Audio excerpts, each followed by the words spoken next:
The aviation sector is one of the most essential sectors in our world today. Its power to connect communities across the globe is unparalleled. Its reliability and safety record are exceptional across all sectors. But aviation is also a critical contributor to global carbon emissions. And as we move towards a more climate sensitive world, aviation can lead the way to sustainable transportation worldwide. Joining us today to lead the discussion about this specific topic is our keynote speaker, DAR's Director of Transportation, and SIDARA's board member, Bashar Rihani. Over a stellar career that has spanned more than 3 decades, Bashar has led global multidisciplinary teams to deliver strategic, high-impact transportation venues, including some of the most ambitious airports in the world. Bashar, the floor is yours.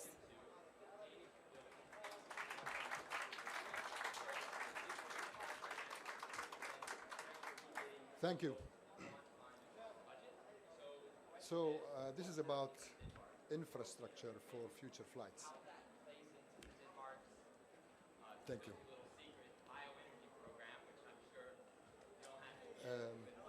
DAR's proud involvement in the aviation industry in Dubai started with a master plan some 24 years ago, with one terminal and effectively one runway. The airport had less than 11 million passengers at the time, and the vision was to reach 60 by 2020. Knowing that forecasts normally turn out to be wrong, about 89 million passengers used Dubai Airport in 2019. During these years, the airport provided solid support to the growth of the economy and the brand of Dubai. The aviation industry in general is a critical enabler of global connectivity and the world economy, influencing many aspects of modern life and contributing to the advancement of society. This industry is also a significant contributor to global greenhouse gas emissions and climate change that impacts daily life and the advancement of society.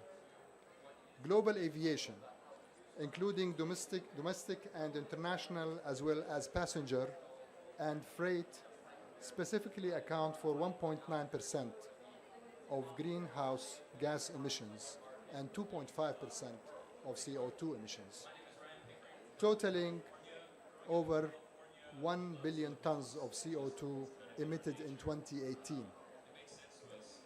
Aviation emissions present a systemic risk and challenge to the sector's future as governments seek to responses to address climate change. By transitioning to cleaner energy sources and reducing carbon emissions, airports can play a crucial role in the transition to a low-emissions world. This will require more efficient airports and aircraft, along with the adoption of sustainable aviation fuels in the near term and the shift towards renewable electricity and hydrogen to enable flight in a low-emissions world. In the past decade, airports have embarked on a transformative journey towards environmental stewardship, becoming veritable champions in the global effort to mitigate climate change. The industry-wide initiative to reach net zero carbon emissions by 2050 illustrates a commendable commitment, acknowledging that each airport's path to this goal must be tailored to its specific context. Between 2010 and 2019, an era marked by burgeoning passenger volumes, airports harnessed various energy efficiency initiatives to significantly reduce their carbon footprint. The adoption of LED lighting systems provided a twofold benefit: enhanced lighting quality and substantial energy savings. This, combined with upgrades to HVAC systems, allowed airports to achieve a laudable 25% reduction in energy use per passenger, showcasing the potential for large-scale infrastructure to reduce energy consumption while managing growing passenger volumes. The unexpected onset of COVID-19 presented a unique challenge as airports faced a drastic decline in passenger volumes. Yet, this setback has not dampened the industry's resolve. Rather, it catalyzed an introspective assessment of energy strategies and stronger efforts towards incorporating sustainable practices. Today, and as the aviation sector rebounds, airports are not only reverting to pre-pandemic efficiency levels, but are also exploring more complex and impactful strategies to decarbonize. Electrification of ground fleets, the implementation of waste-to-energy schemes, and the adoption of renewable energy sources are gaining traction as part of holistic approaches to energy management. Moreover, the conceptualization of the living airport embodies a future where technology, operational efficiency, and sustainability are inextricably linked, with the airport acting as a community of environmental harmony. As airports chart their way towards net zero, tackling Scope 1 and 2 emissions represents an essential and achievable milestone in the short term. These direct emissions from owned or controlled sources and indirect emissions from the generation of purchased energy are within an airport's immediate sphere of influence, allowing for effective and swift action. Recognizing the imperative to act, DAR's strategic focus is twofold. Firstly, to aggressively reduce Scope 1 emissions through initiatives such as transitioning airport vehicle fleets to electric or other zero-emission alternatives. And secondly, to cut Scope 2 emissions by procuring renewable energy and enhancing on-site generation capabilities. These steps are not only about achieving compliance with regulatory frameworks, but also about leading by example in the broader aviation sector. An integrated approach to energy management and the adoption of state-of-the-art technologies in HVAC systems, lighting, and energy storage plays a pivotal role in diminishing these emissions. For instance, the implementation of solar panels, wind turbines, and geothermal energy systems can dramatically reduce dependence on fossil fuel-derived electricity, directly cutting down Scope 2 emissions. Furthermore, optimizing energy use through the advanced building management systems and upgrading to energy-efficient infrastructure aligns with this goal also.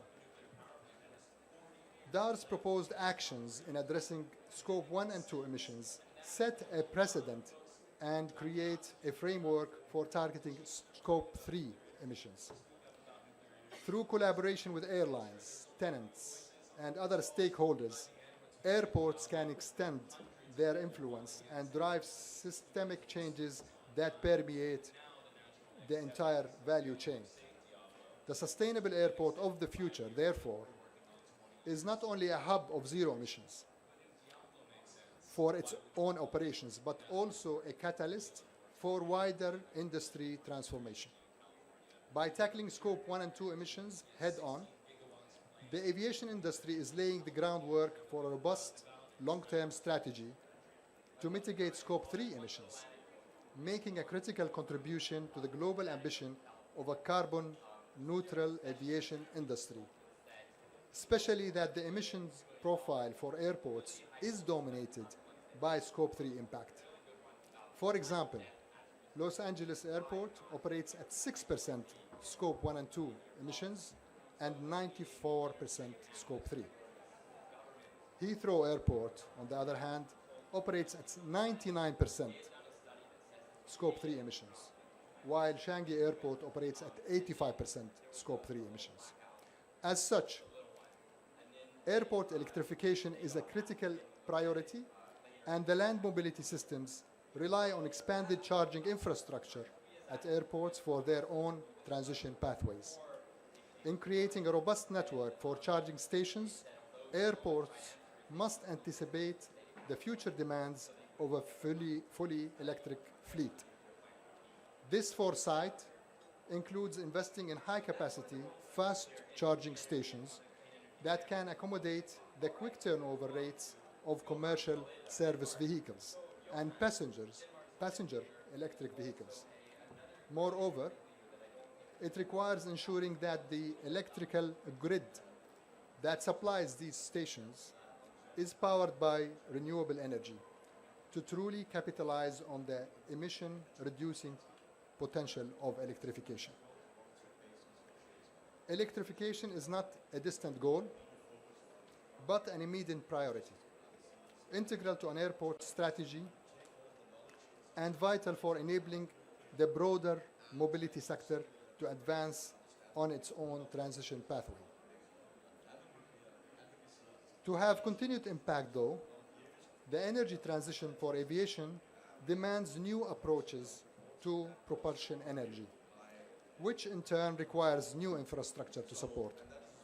The success of this transition is closely tied to technological advancements within the aircraft industry itself, which play a crucial role in enabling and facilitating this shift.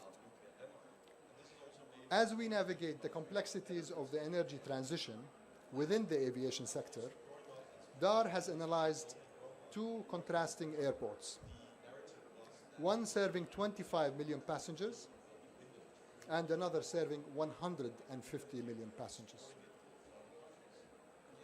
I leave it to you to guess which airports these are.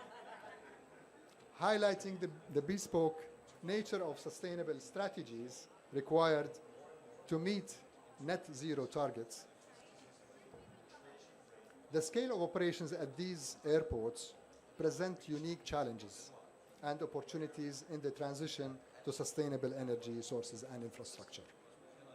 For the airport with the 25 million passengers, the transition to sustainable fuels and energy systems is a formidable yet manageable task. This airport will need to significantly increase its storage capacity for hydrogen to replace kerosene by up to 4 times to accommodate this shift.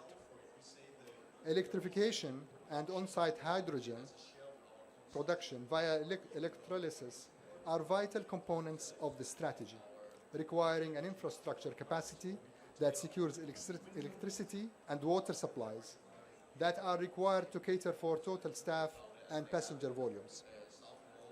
In contrast, the airport with the 150 million passengers faces a far more complex scenario. To reach net zero by 2030, this airport would need to upscale its storage tanks by over 5-fold.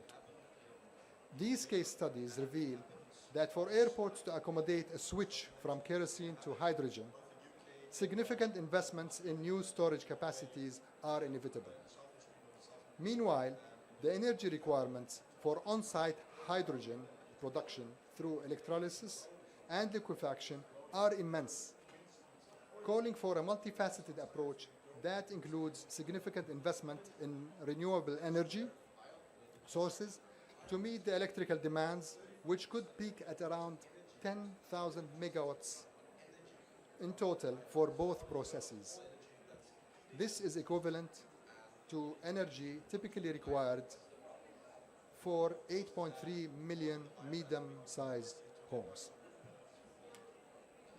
Furthermore, this comparative analysis concludes that overall, each airport must assess its unique circumstances, including available space, financial resources, long-term operational goals, and regulatory constraints to determine the most feasible approach to meet its energy needs in the pursuit of net zero emissions.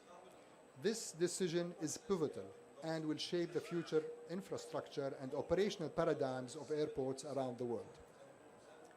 At DAR, we envision a future for aviation that prioritizes sustainability, built upon the progress in the aircraft industry and the potential transition to utilizing hydrogen fuels and electricity. And consequently, our planning must pivot towards significant infrastructural changes. This reality puts forward a crossroads where the aviation industry must either commit to a considerable expansion in electrical infrastructure or scale up storage facilities to manage an intrinsic energy density to manage the intrinsic energy density challenges associated with these power sources. Electrification demands an extensive build-out of electrical infrastructure, which involves not just the airport, but also the broader electrical grid. The integration of renewable energy systems, such as solar arrays and wind farms, further complicates the electrical landscape. These systems must be designed to be resilient, accommodating fluctuations in supply and the peaks in demand associated with airport operations. Alternatively, airports can focus on storage infrastructure, particularly for hydrogen, which presents unique challenges due to its low volumetric energy density. The construction of large-scale hydrogen production, liquefaction, and storage facilities will become paramount. Airports will need to house cryogenic tanks and ensure safety, efficient fueling systems are in place to service hydrogen-powered aircraft. This not only necessitates significant initial investment, but also a rethinking of airport design to incorporate these new systems while maintaining stringent safety protocols. Both these pathways present challenges. The electrical route requires dependable, sustainable increase in power production and grid capacity, while the hydrogen strategy must solve logistical issues of production, storage, and distribution at scale. The infrastructure built today must be versatile to accommodate the anticipated advancements in technology and shifts in energy policy. Therefore, a comprehensive strategy is crucial. The choices made now will lay the groundwork for the aviation sector's energy future. A balance between robust electrical systems and efficient storage solutions will be essential in resolving the foundational energy density challenges and achieving a carbon-neutral aviation industry. Thank you very much.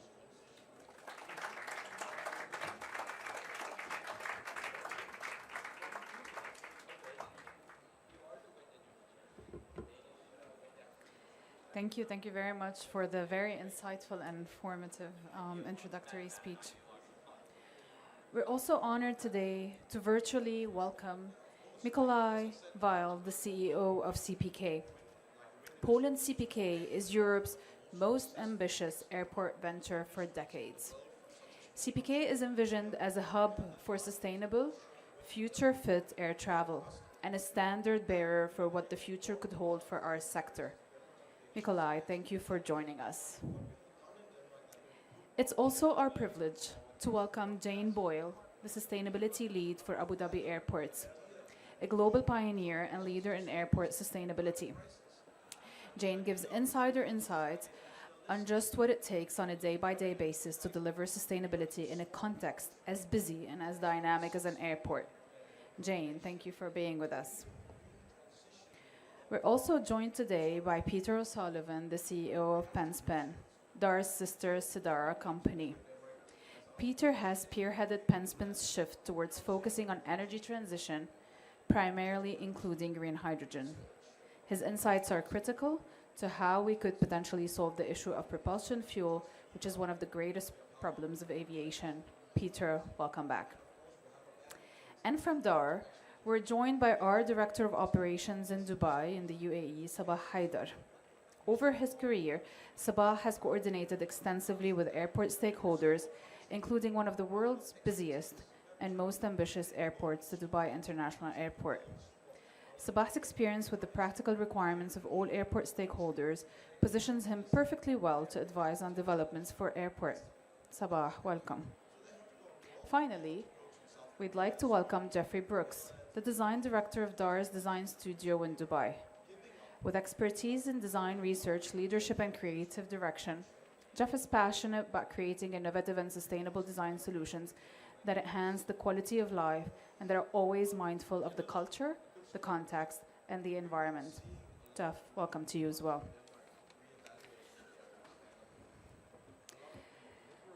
So I'll start first with our speaker, panelist, and guest for today, the CEO of CPK, Mr. Mikolai.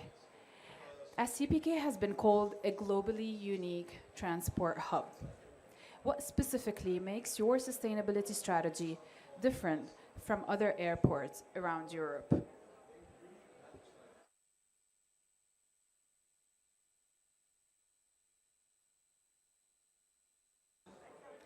Just a second, the voice is not clear. Okay, I'll go to the next speaker and then we'll come back as soon as we have figured this out. I'm sorry about this technical issue.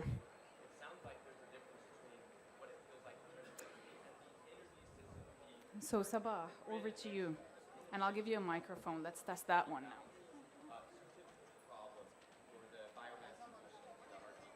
Okay.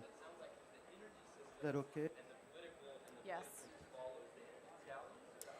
So what are the accomplishments and the potential opportunities in driving sustainability in airports from your point of view? Balsam, I would like to go through the accomplishments quickly and rather focus on the future potentials. Now, in terms of accomplishments that DARA have been involved in the area, we can look more at the building side. I mean, whenever we started with one of our first accomplishment, it was Concourse D at Dubai International, and our target was to be pioneers in creating a building in the airport that is LEED certified, and it was really an accomplishment at the time. We've then moved into considering the same for King Abdulaziz Airport, where we've reached LEED Silver. And then we went into Hamad International Airport, where we've achieved almost LEED Gold, let's say. And especially in Hamad Airport, there was a feature which is focused on the biophilic design and the importance of creating and emphasizing on the well-being of the passengers within the terminal building, and by creating basically those beautiful covered green landscaped areas. But really, to focus more, there are way more potentials in airport infrastructures to drive sustainability and improve on the energy emissions, on the sustainability of the airport, on its operation, and so on. So to start in a simple way, let's say, everyone has a misconception of what an airport is and what the scale of an airport is. So I would like to put things into perspective. Airports areas can be somewhere between 10 square kilometers up to 70 square kilometers in some of the major hubs around the world. So in other words, airports are cities. Passengers only see the facilities that they use. But to give you an example, whatever is above ground, there is exactly similar what's underground.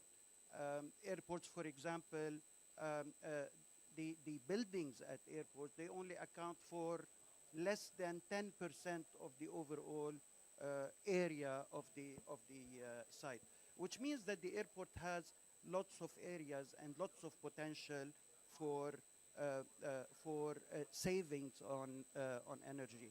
And this is divided into main areas. One of them is more in the specialty, let's say, of Peter, which is related to the avionics and what types of fuels can be used for energy savings. However, in airports, the building is an important component, the built environment. The second important initiative that we can leverage on is what can we do during the construction process itself, because it's a very important element that contributes to the environment.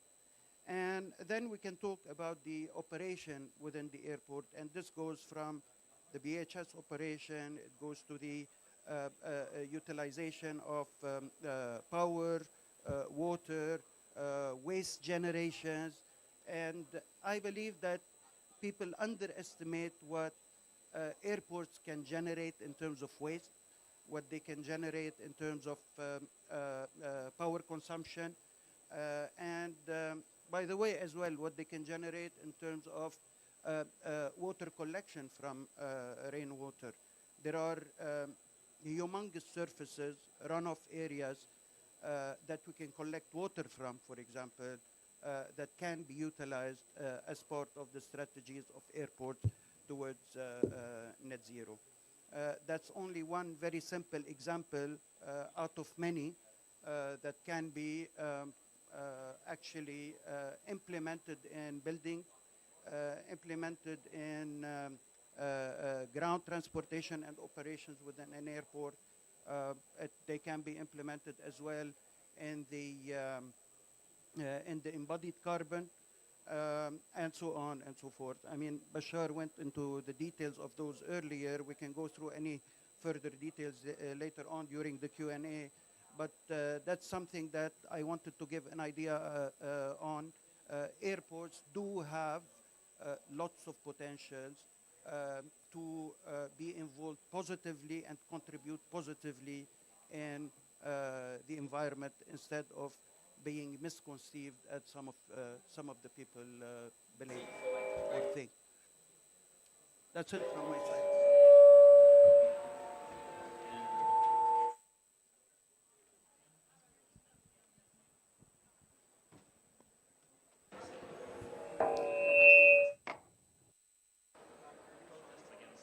Is that better? Okay. Thank you, Sabah, for taking us from Dubai to Jeddah all the way to Doha. And now coming back to Abu Dhabi, Jane, given your role, what's your vision for Abu Dhabi? And what are you busy doing with sustainability at the moment? Okay, can everyone hear me? So at the moment, obviously, it's a massive year for sustainability, particularly in the UAE, with it being the year of sustainability. Obviously, we're here at COP20 as well. So in terms of what we're doing in Abu Dhabi, we've actually just completed a cluster level strategy with the Abu Dhabi aviation cluster. So that consists of Abu Dhabi Airport, Etihad Airways and Etihad Airport Services, who are the ground handler as well. The reason we're doing that is because we all fall under the same parent company, ADQ, who are incredibly, supportive of our ESG activities. Feeding into that, we're actually developing our own strategy for the airport at the moment. Over the years, we have actually done, I would say, quite a fairly significant things around sustainability, but we've never really pulled them all together into one strategy. So in terms of the kind of upcoming opportunities, we're looking at on the ground, which is obviously very important for an airport, in the air, and then the local community and environment as well. Recently, there's been the air show in Dubai. One of the big topics there was actually around waste. So we've just signed a MOU with Tadweer, who are the local waste authority in Abu Dhabi, and we're trying to develop a circular economy strategy with them. I think in the Middle East, and particularly in the UAE, we have a unique opportunity where we're not governed by the same laws that are in the EU or the States, for example, where we don't actually have to incinerate category 1 waste, which comes off an aircraft. So for us, I think this is a massive opportunity where, we can almost like lead globally on this. So one of the things we're doing, we're looking at actually mapping out all of our waste categories so that we can find partners for each of our different waste categories and hopefully divert as much waste from landfill as possible. I think a few people have mentioned electrification. So again, this is another one of our big focuses. How do we electrify our fleet? With ground handling, I would say most of it can be electrified, but we also need to think about the embodied carbon and not just the operational carbon. So something else we're investigating at the moment, we're just trying to set up a partnership with an organisation who's going to collect all of our waste cooking oil, turn it into biodiesel, and then we can use that to actually decarbonise the ground fleet prior to electrification.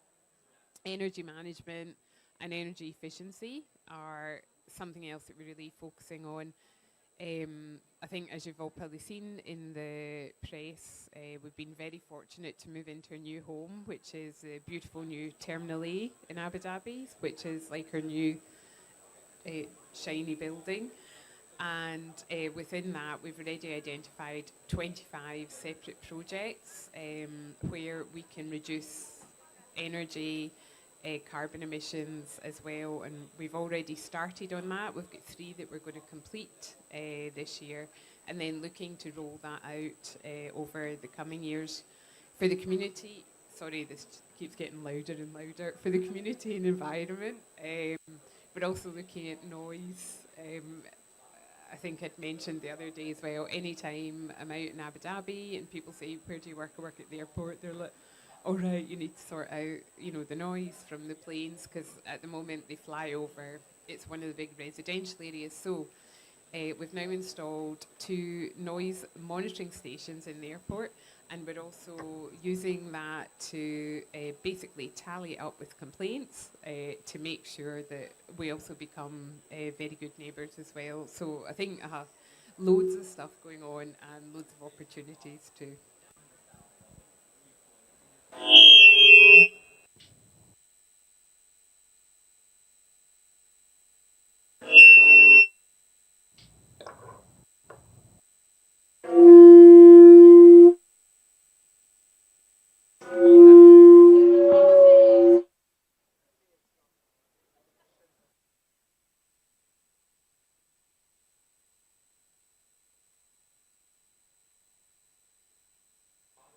Okay, that's much better. Yeah. So speaking about a new home, I'll go back to Poland and hopefully test the connection again. If we can hear you and share with us the strategy that you're doing for Poland Airport, that would be great. Great.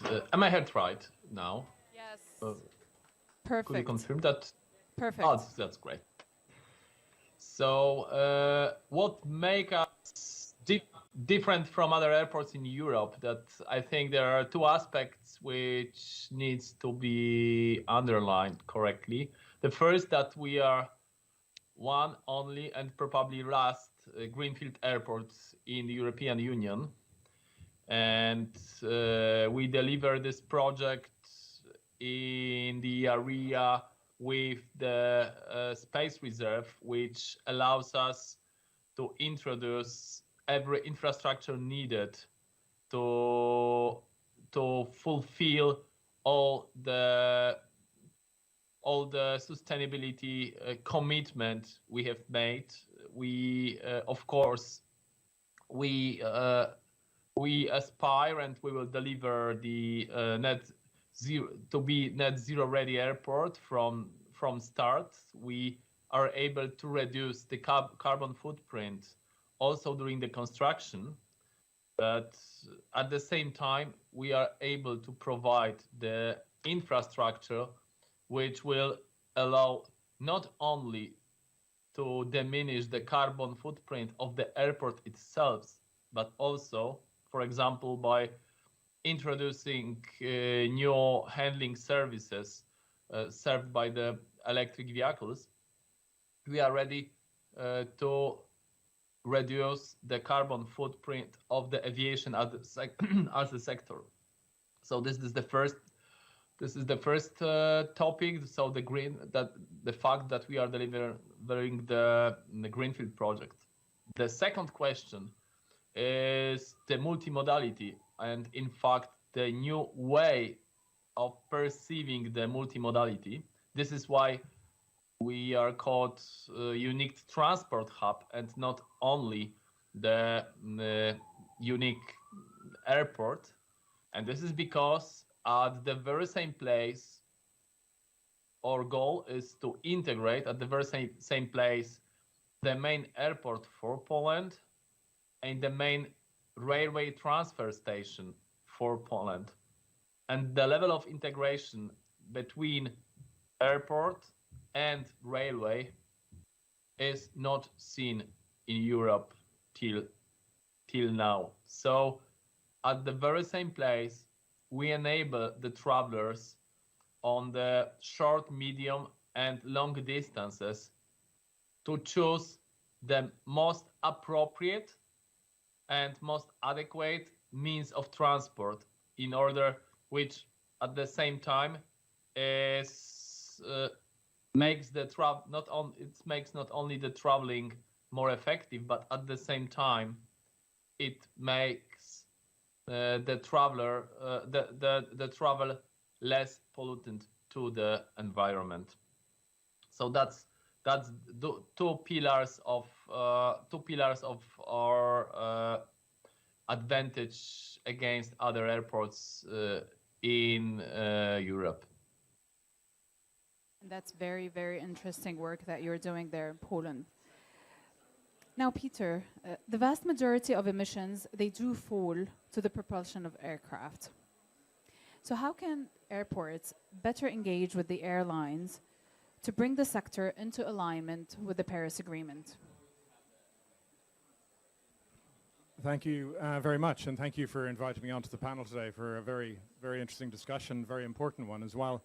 Absolutely the number one topic for trying to achieve alignment between airlines and airports is what technology are we going to use to decarbonize air travel, and for what applications, for short hops, for long haul, which technologies will we use for each of those applications, because once you choose the technology, the impact on the infrastructure, on the airport, on the environs around the airport all flow from that. So having some coordination between the airlines and the airports is very key on that. For example, if we look at electrification of air travel will probably be a solution for shorter distances, maybe medium, and in order to provide the fast charging facilities for electric aircraft on site, obviously the grid infrastructure into the site will need to be upgraded and have that capacity. As to whether or not the renewable power generation capacity needs to be on site or not, I think that's a moot point. As long as you can certify their green electrons, then maybe not, because the renewable power generation capacity itself will take up a huge amount of space. If we look at hydrogen, liquid hydrogen, potential solution, clearly that requires modifications to aircraft to support that form of propulsion. You then need to consider how are you going to produce it? Where is it going to be produced? You can produce hydrogen using electrolyzers, but again, the amount of renewable power to do that is huge. I think we're looking at cases for one of the airports. The smaller airport, there's a gigawatt of renewable power. That's a lot of space. So where are you going to produce it? Does it make sense to do it on-site or off-site? When you get it to site, then how do you store it? Compared to kerosene, the space requirement for liquid hydrogen is about 4 to 5 times. I think Bashar mentioned it earlier on. So for every airport, it's going to be a different outcome as to whether they can accommodate that. And then the other alternative is sustainable aviation fuel. The benefit of using SAFs is that you can reuse a lot of the existing infrastructure on site, on the airport. You can put it into the existing storage facilities, you can use the existing fueling systems, which wouldn't be the case with hydrogen, of course. But then you need to produce that, and there's a cost associated with that. It probably wouldn't make sense to have that kind of synthetic fuel production facility on an airport, so where is it going to be done? So I think that's just an illustration of the fact that when you make your technology choice about how you're going to decarbonize the aeroplane, all of this flows from it. And that's not even touching then on all of the infrastructure from power utilities, from government support in terms of policies that has to go alongside all of that to back it up. So start with that. Can we get some sort of alignment around what we're going to use for which application, and then we can work out how we get to a sustainable air transport system overall. Excellent.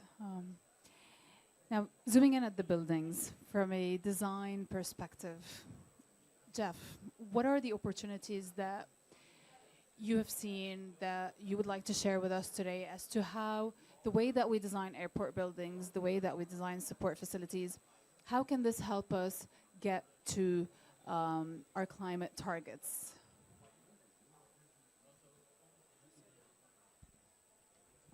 Thank you very much, Bassam. Like Sabah, let's start at the beginning. Airports are a significantly unique typology. They demonstrate not only our connection nationally in terms of our national identity, but they also introduce us to foreign cultures.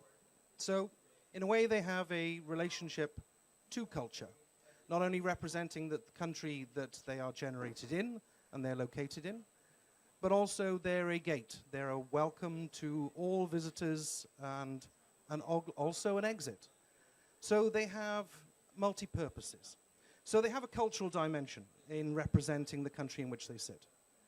Ambassadors, if you will. The other thing is that they are a unique typology in which they are accommodating not only the most amount of population per building typology, per area, but also probably one of the single unique typologies that encompasses the largest volume capacity of space. All of those things, the cultural dimension, the spatial dimension, all have to be enclosed in some way, and the enclosure has to be constructed of material. So when we talk about sustainability, sustainability in a way starts historically and in ancient terms. We should not be thinking about resolving issues of climate with technology, in my view. We should be thinking about the environment, about where it's located, about its relationship to solar orientation, its flow of materials, its transportation of materials, the construction and the processes by which these things are made, produced, constructed, and assembled. The construction materials and machinery that takes to assemble it. The process is actually probably more carbon-filled than the product. So let's remember that it's process and product, and also longevity, legacy, etc. So how do we establish the best principles on a pathway and route towards a zero carbon future? Well, one, as I mentioned, is the passive approach. And the passive approach has a link to culture. This part of the world, let's take it for example, is formalized in a way of, let's take the residential typology, the courtyard house, inward looking. It used nighttime cooling to drop air into a courtyard in which doors in the morning opened up to actually flood and purge the rooms with natural ventilation. That's a lesson to be learned about building large typologies in this climate.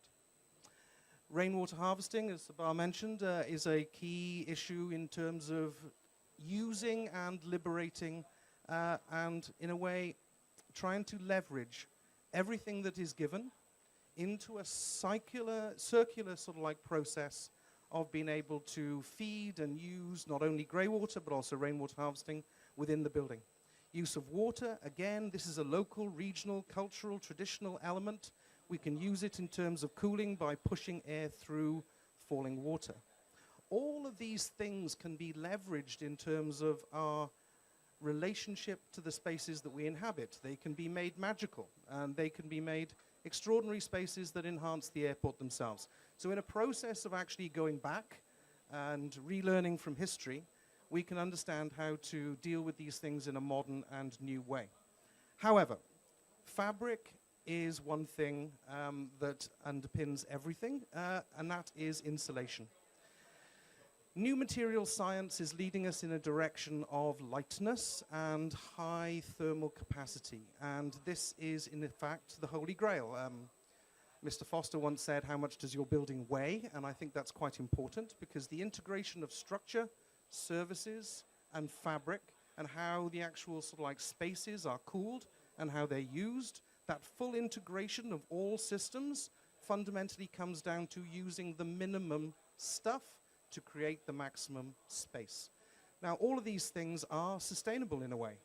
Using the minimum and creating the maximum is exactly what we intend to do. And this is not necessarily new and not necessarily breakthrough. So I would assume that the lessons for the future are the lessons of the past, and we should understand where we sit in terms of where we are in the world and what culture we're representing. Understand that international cultures will connect with the airport, and how we demonstrate to those visitors and also wave goodbye to the leavers is what they take from that place via the airport itself. And I would suggest that the most compelling thing that one takes away is how a symbol of a nation, like an airport, which is a welcome and also a goodbye, leverages its ancient sort of like passive technologies to create something for the future. Thank you. Great, thank you, Jeff. I would like to go back to Poland. I hope Mr. Mikolaj is still with us on the line. Perfect. And really, I wanted to build on what Jeff was mentioning as to the importance of passive strategies. You've mentioned the envelope, you've mentioned the water, you've mentioned all of these great examples that we know are being integrated, part of the new design approach for Poland Airport.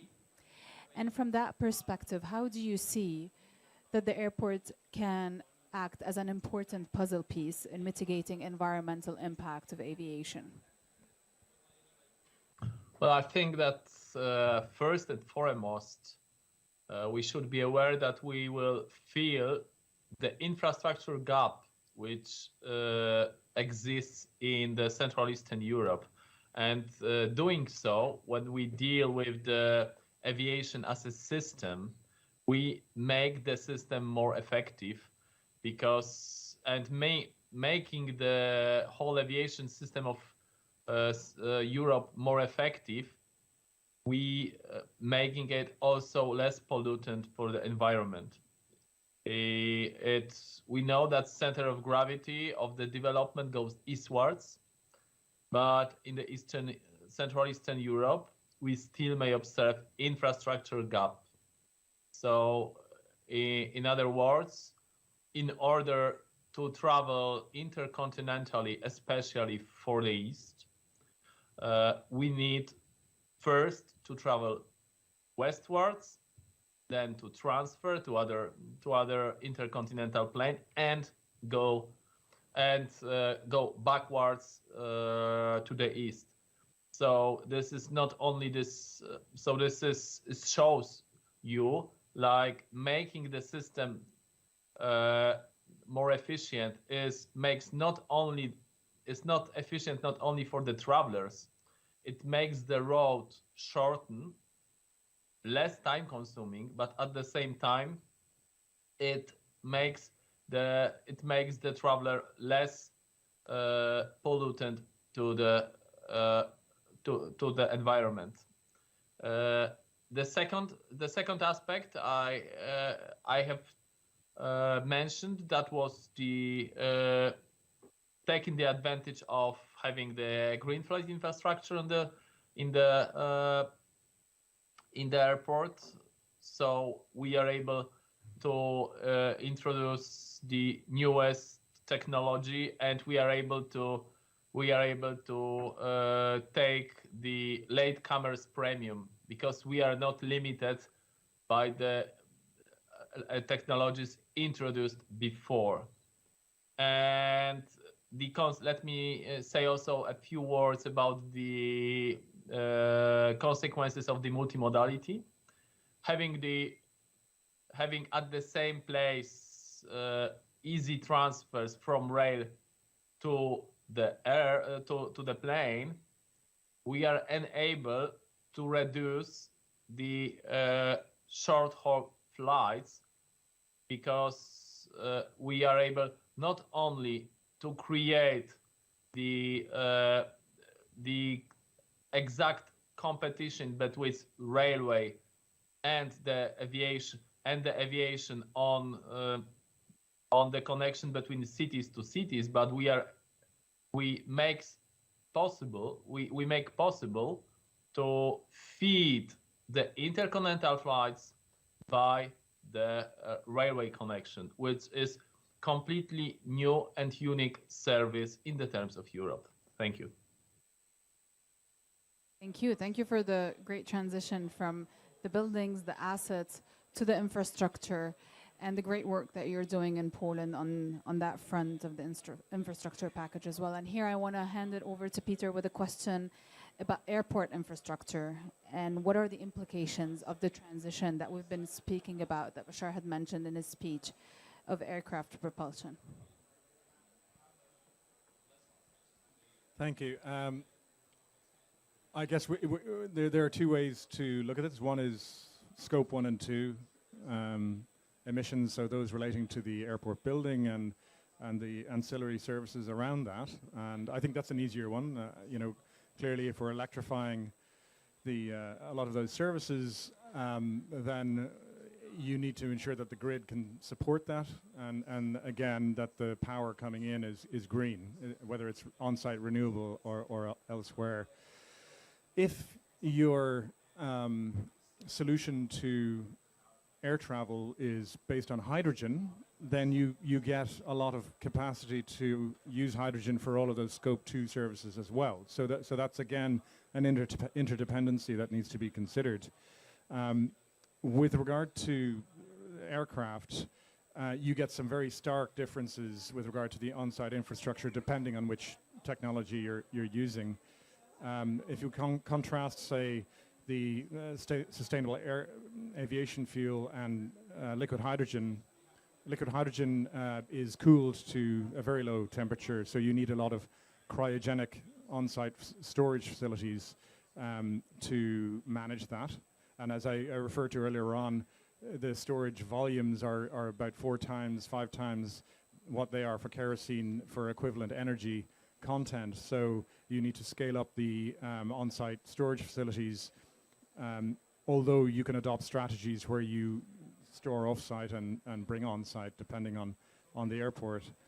The other thing to consider with regard to liquid hydrogen is how you fuel the aircraft, because all of the infrastructure, the fueling infrastructure that's there right now, which is under the tarmac, under the runway, etc., is now defunct. You can't use that, and you need to figure out how you get from the storage site to the aircraft, either in tankers or in new distribution infrastructure, and that's a big factor in figuring out can liquid hydrogen work or not, particularly for existing airports. For new airports, you have the opportunity to build that in from the beginning. As I said earlier on, the least impact on existing infrastructure is sustainable aviation fuel, but it's expensive. And when you look at manufacturing hydrocarbons, it's not just about the chemical process. It's not just about having the energy. You've got to get the carbon from somewhere, right? And so that's another challenge with regard to that. So the easiest solution from an infrastructure point of view, but in terms of actually making it, may be the most challenging. as I said earlier on, once we figure out which technology is going to be used in each for each application, then we can plan out how the infrastructure is going to be impacted.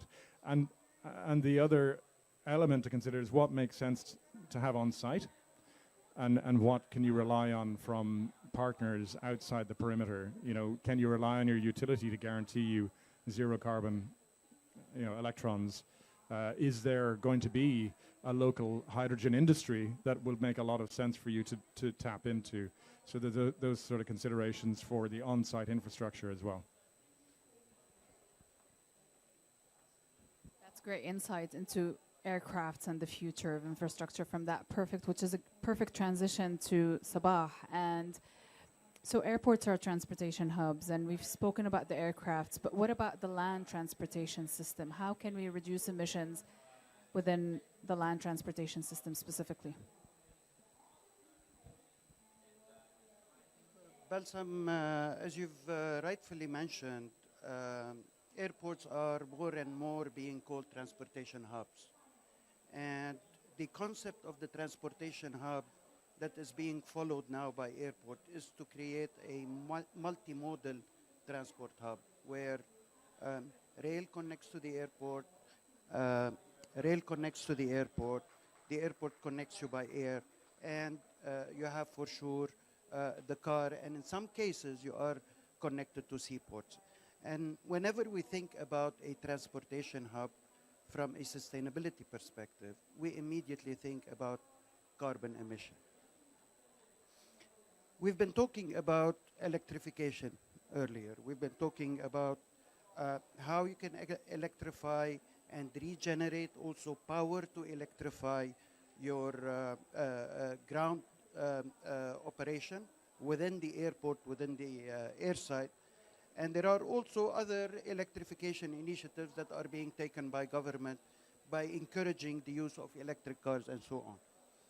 But I would like to take it more to the onsets of the projects and to the beginning, whereby the planning and the concept of operations are very important factors in reducing carbon emissions in airport and the way they operate from a transport connectivity perspective.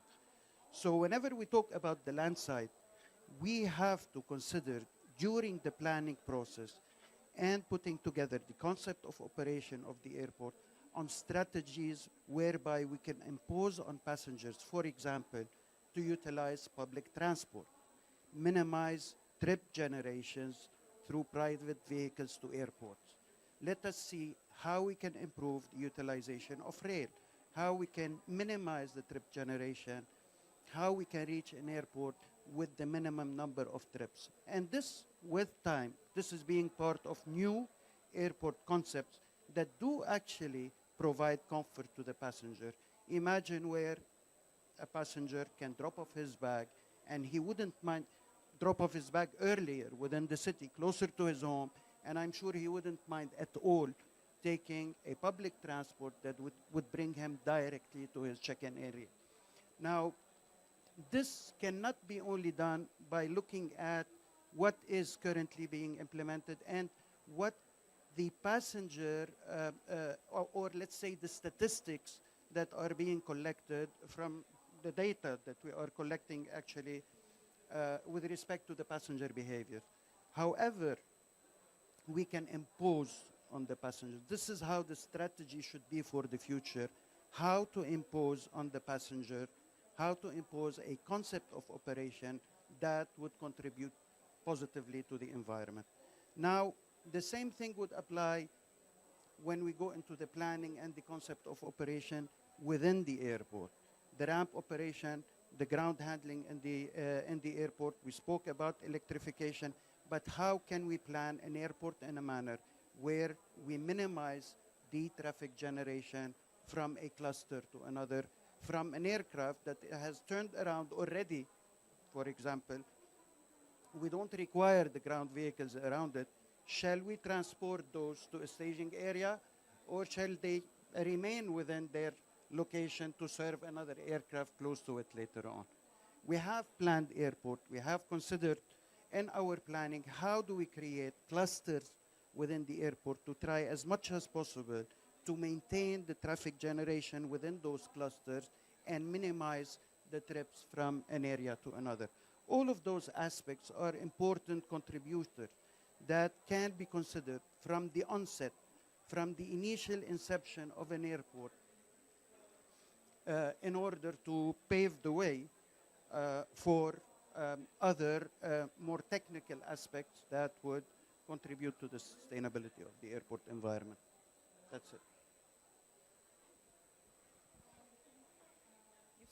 You've said one key word, passengers. So Jeff, Bashar had spoken about living airports, about biodiversity, about health and well-being of passengers and staff as well.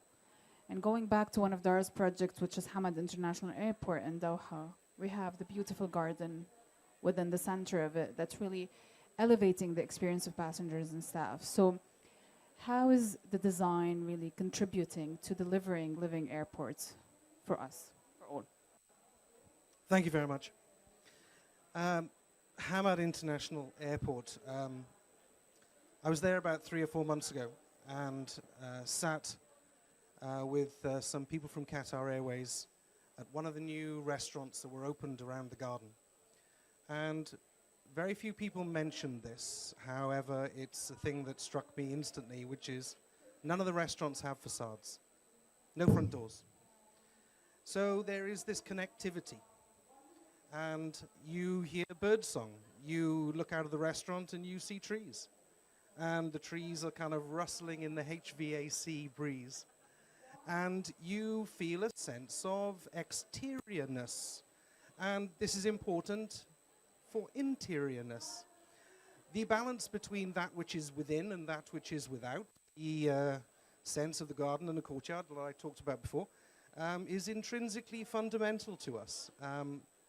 We spend 92% of our time in buildings. Oh, by the way, 56.2% of all statistics are made up on the spot. Right? But the key thing is we do spend over 90% of our time in buildings. So it's important that, and the picture of a building is basically of someone sitting within, being protected from the environment, looking through a window to the outside garden. And this is part of the metaphysic of our humanness. And of course, the terminology of biophilia is a wonderful fashion these days, and I welcome fashion when it's for the good. The important thing is well-being, as Basa mentioned, and we feel better sitting in the garden. And to actually trigger that thing which is innate within us, to feel more comfortable when we are in green spaces, is a positive thing that we should all welcome. Now, of course, it has added advantages. We can carbon scrub. We can take in carbon monoxide and we give out sort of like O2, and this is a very simplified sort of like route. We can actually use them as water scrubbing services. We can use them as shading devices. We can elevate gardens and create majestic sort of like moments of filtration of light, of the movement of shadows through spaces. This is how our brain recognizes time, and our circadian rhythms are all connected to it. So green spaces and green places are, of course, right at the heart of everything that we do. So how can it be made more salient? And I think that there is, again, as I mentioned before, emerging material science involved in also facades and envelopes. Algae facades and biorhythmic facades and organic facades are dealing with maybe the biophilia at a much more chemical level, and using its structure and how it works and how it photosynthesizes to integrate not only gardens of spaces within our places, but also the fundamental chemistry of how things photosynthesize and take in sort of like carbon monoxide and give out oxygen into our actual structures themselves. So these are sort of like brave new spaces that architectural facades are taking. But I think that the key thing to remember is that it's not just, well, sometimes it's a plant in a pot, but sometimes it's much more intrinsically integrated than that. into our structural systems, into our wayfinding, into our solar shading, into our environmental comfort, and also into our well-being. So yes, fundamental, but the key thing is watch this space because it's going to start integrating into our facades. Thank you. Thank you. So, Jane, we've spoken about sustainable design, sustainable construction, buildings, infrastructure system. You operate airports. You live with them every day. What are the challenges? So I think there's obviously many challenges when it comes to operating an airport. The first one I'm going to talk about is data. So I joined Abu Dhabi Airports about 10 months ago now. I know a lot of people have been talking about Scope 1, Scope 2, Scope 3 data. And this was one of the first things that really struck me. You know, if I want to try and plot out activities, the first thing I'll do is look at the data, because normally you'll find patterns that will guide you either to certain hotspots or specific activities. And I realised that, you know, we had a lot of data gaps. So that's been one of my priorities since I've joined, thinking about data gathering. Also, in an airport, you have, it's like so many different stakeholders. We've got tenants, we've got concessionaires, then we've got like our government stakeholders as well, then we've got airlines too. So it's thinking about how do you actually, you know, create that community? How do you bring everyone together? So we do have activities, meetings, workshops, try and get everyone on board. And again, I think one of the probably things that makes it easier is a lot of us do actually have the same parent company. So we all have to report, see all the same metrics to that parent company as well. But also in terms of operations, it's like, how do you create ownership? How do you create accountability?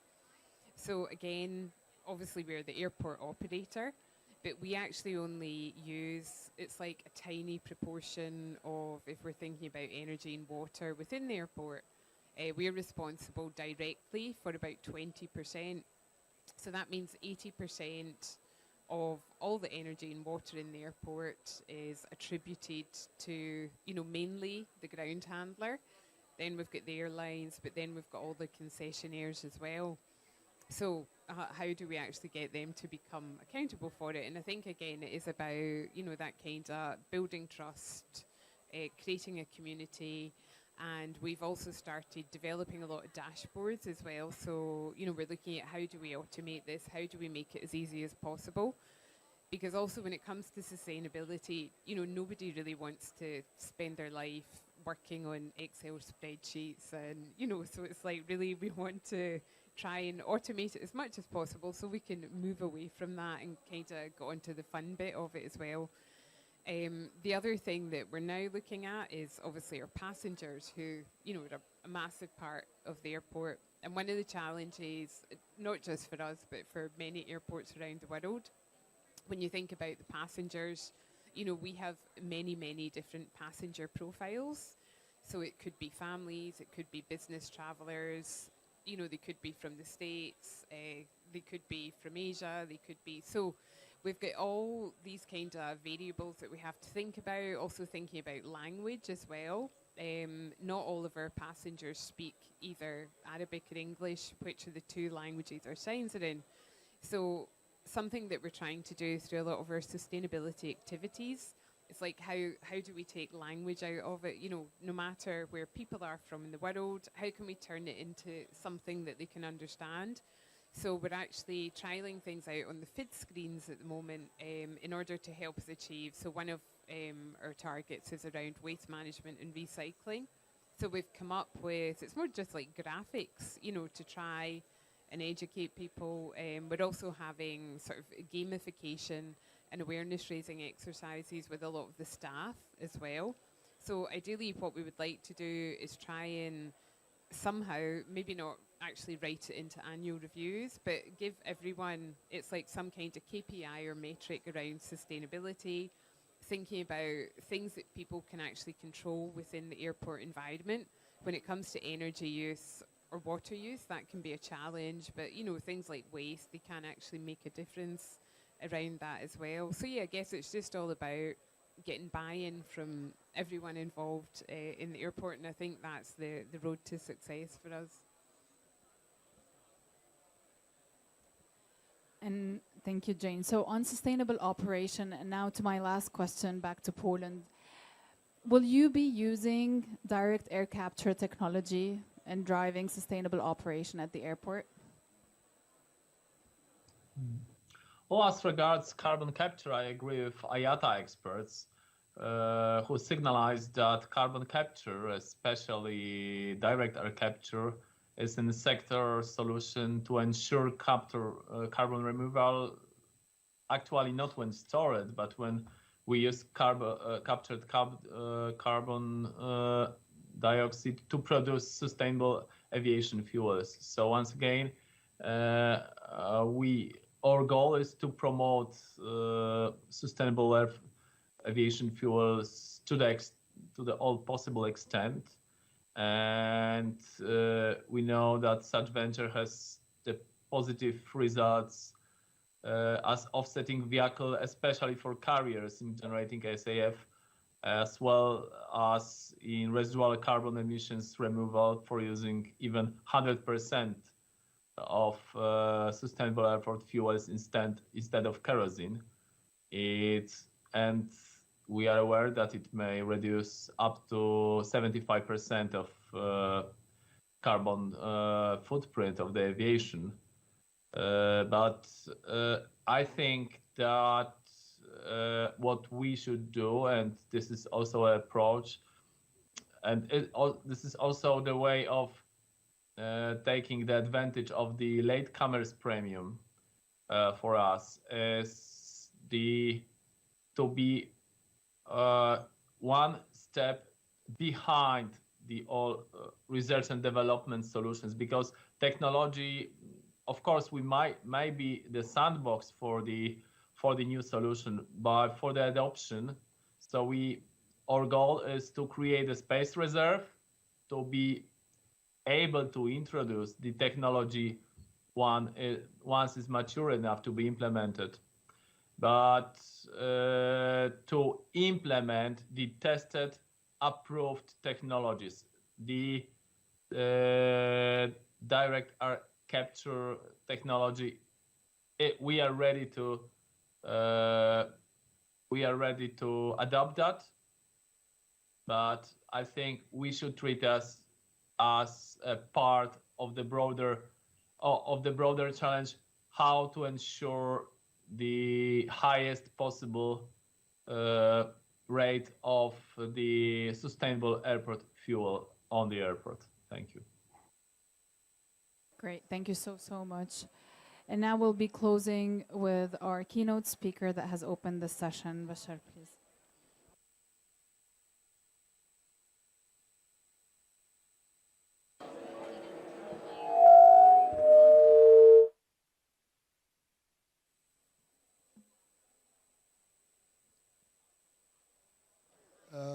I guess the best way to conclude is to go back to what we started with, and that's the vision for airports of the future.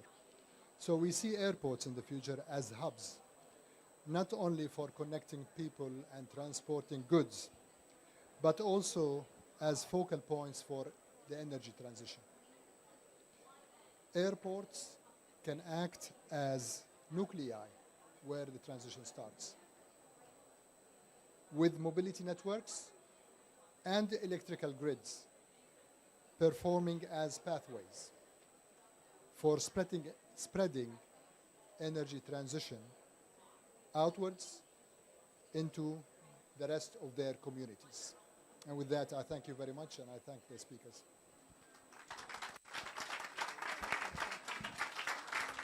Thank you. We'll now open the floor to questions. We're over time, so we'll try to limit our questions as much as possible. Dr. Hazm. Well, I have a quick question. Bashar and Peter, you mentioned sustainable aviation fuel, and I'm very much interested in this subject. But of course, there are cost implications associated with implementing this. Where are the regulations in terms of to support this? Do we have it in place, or do we need to work on that? The regulations, I don't think we'll achieve this. Thank you.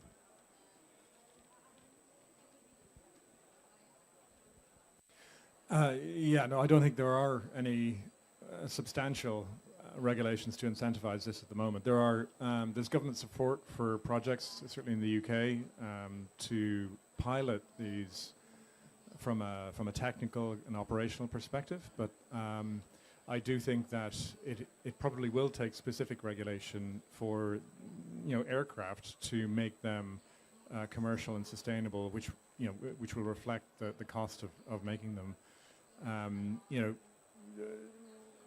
The existing schemes in Europe, the ETS, the emission trading system, doesn't cover this. The new carbon border adjustment mechanism that they're talking about bringing in to level the playing field, I don't think it covers this. I think it'll need something targeted. But if we can get something like that in place, then it will really drive the transition. And I personally think it's key to make it happen.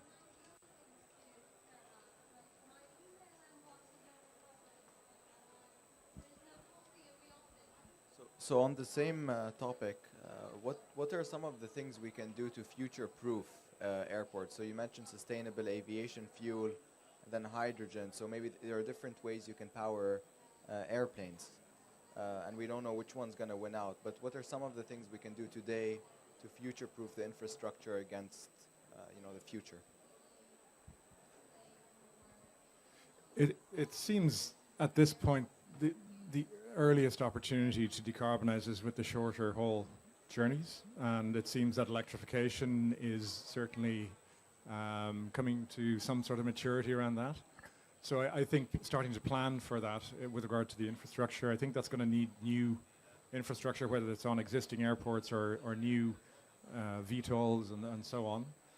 But I think that's really quite encouraging, and I think potentially that's a large proportion of regional transportation or aircraft transportation. So let's start with that. It's going to take some time, I think, to figure out whether hydrogen or synthetic fuels is the right solution, because there's all the other things that go around that. But we can make progress right now with electrification where we can. So I think that's what I would focus on.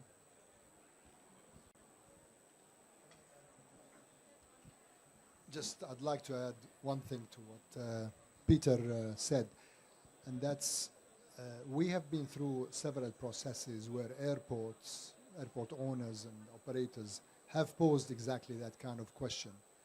And the best thing to do in this situation, whether you're planning a new airport or planning the development of an existing airport, is to take the stakeholders through a process of brainstorming exactly to try to think about the future, try to think about the options, and then the decision makers have to take the risk of going down one path. Each airport has a different set of circumstances and costs and regulations. So the best way forward is to do a future-proofing exercise where you put all options on the table and try to chart your path forward. Any more questions? Great. So I want to thank everyone, Bashar, Nikolai, Jane, Peter, Sabah, and Jeff. Thank you so much for that great session. Thank you.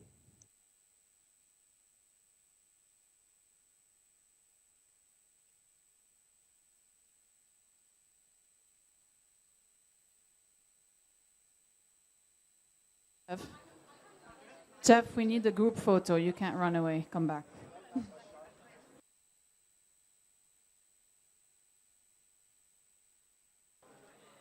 And we need to get the Mr. Nicol. Okay.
Mr. Mikolai, thank you so much for joining us today. It was a great pleasure to have you on that panel. Have a great day.